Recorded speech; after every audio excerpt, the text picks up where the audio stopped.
நேர்மைக்கும் கம்பீரத்திற்கும் இலக்கணமான சிம்மராசி அன்பர்களே, இந்த பங்குனி மாதம் உங்களுக்கு ஒரு நிதானம் தேவைப்படும் மாதமாக அமையப்போகிறது.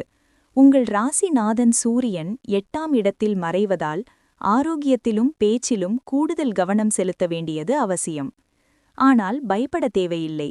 11ஆம் இடத்து செவ்வாய் உங்களுக்கு திடீர் பணவரவையும், குரு பகவானின் பலம் உங்களுக்கு தக்க நேரத்தில் உதவியையும் பெற்றுத்தரும்.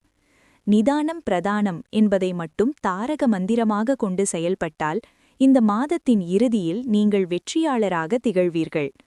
வாருங்கள், உங்கள் வாழ்வின் ஒவ்வொரு நிலையிலும் இந்த மாதம் என்னென்ன மாற்றங்கள் நிகழப்போகிறது என்பதை 10 முக்கிய புள்ளிகளாக விரிவாக பார்ப்போம். மாணவர்கள் 5 முதல் 18 வயது வரை. சூரியன் 8இல் இருப்பதால் படிப்பில் சிறு மந்த நிலை வரலாம். படிப்பை தள்ளி போடாமல் உடனுக்குடன் முடிப்பது நல்லது. குருவின் பார்வையால் கடினமான பாடங்களை ஆழ்ந்து சிந்தித்து புரிந்து கொள்வீர்கள். தேர்வுகளை பற்றிய தேவையற்ற பயத்தை தவிர்த்து படித்தாலே நல்ல மதிப்பெண் கிடைக்கும். மைதானத்தில் விளையாடும்போது கவனம் தேவை. சிறு காயங்கள் ஏற்பட வாய்ப்புண்டு. உஷ்ண சம்பந்தமான உபாதைகள் வரலாம். போதிய அளவு தண்ணீர் குடிப்பது அவசியம்.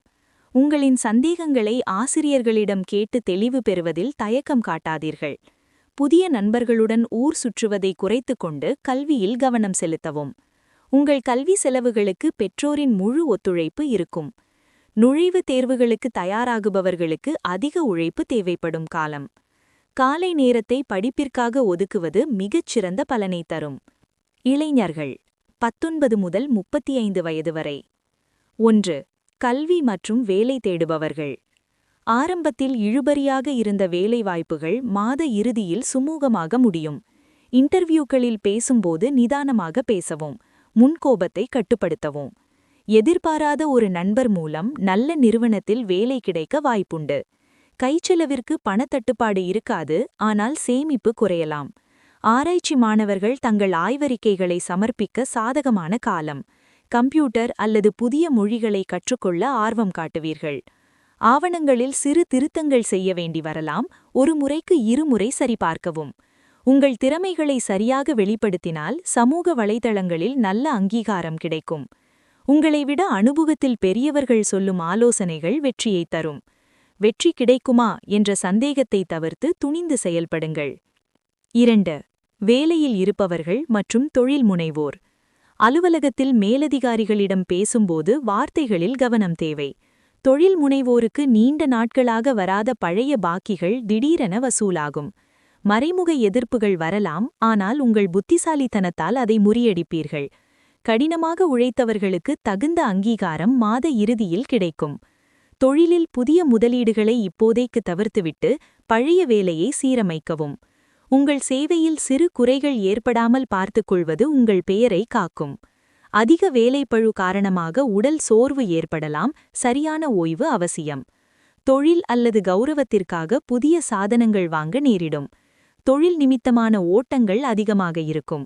பயணம் பண்ணும்போது அவசரப்படாம போங்க. எதையும் சமாளிக்கலாம் என்ற மன உறுதி உங்களுக்கு பக்கபலமாக இருக்கும். நடுத்தர வயதினர் 36 முதல் 55 வயது வரை. குடும்ப உறுப்பினர்களிடையே கருத்து வேறுபாடுகள் வராமல் நீங்கள்தான் அனுசரித்துச் செல்ல வேண்டும். பூர்வீக சொத்துக்களிலிருந்து வந்த பிரச்சினைகள் தீர பேச்சுவார்த்தைகள் தொடங்கும். உங்கள் பிள்ளைகளின் எதிர்காலம் குறித்த நல்ல முடிவுகளை இந்த மாதத்தில் எடுப்பீர்கள். திடீர் மருத்துவ செலவுகள் வரலாம். முன்கூட்டியே அதற்கான திட்டமிடல் அவசியம். உங்கள் கவலைகளை பகிர்ந்து கொள்ள உங்கள் துணை சிறந்த வடிகாலாக இருப்பார். ஊர் பொது காரியங்களில் வீண் சர்ச்சைகளில் தலையிடாமல் இருப்பது உங்கள் கௌரவத்தை காக்கும். கண்கள் மற்றும் அடிவயிறு தொடர்பான உபாதைகளில் கவனம் தேவை. புதிய கடன்கள் வாங்குவதை தவிர்க்கவும். பழைய கடனை அடைப்பதில் கவனம் செலுத்துங்கள். குலதெய்வம் கோயில் வழிபாடு மன நிம்மதியை தரும். மாதத்தின் 2ஆம் பகுதி முதல் பணப்புழக்கம் மற்றும் மகிழ்ச்சி அதிகரிக்கும். முதியவர்கள் 56 வயதுக்கு மேற்பட்டோர். முறையான மருத்துவ பரிசோதனைகள் மற்றும் மருந்து உணவுகளை உட்கொள்வது அவசியம். உங்கள் அனுபவ அறிவை பயன்படுத்தி பிள்ளைகளுக்கு சரியான ஆலோசனைகளை வழங்குவீர்கள். தேவையற்ற கவலைகளை மனதிலிருந்து நீக்கிவிட்டு தியானத்தில் ஈடுபடுவது நல்லது. பேரக்குழந்தைகளின் சுட்டித்தனங்கள் உங்கள் மனதிற்கு மகிழ்ச்சி தரும். கைக்கு வரவேண்டிய ஓய்வூதியம் அல்லது வட்டி வருமானம் தடையின்றி வரும். குடும்பத்தில் உங்கள் சொல்லுக்கு முக்கியத்துவம் இருக்கும். பக்தி பாடல்கள் மற்றும் பிரசங்கங்களை கேட்பதில் அதிக நேரம் செலவிடுவீர்கள்.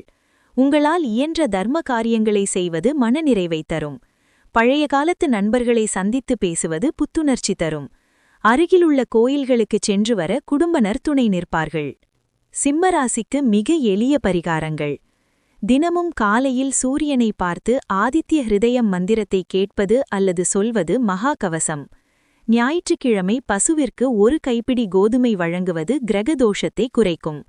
ஞாயிற்றுக்கிழமை சிவபெருமான் கோயிலுக்குச் சென்று நெய் தீபம் ஏற்றி வழிபடுவது நலம் தரும்.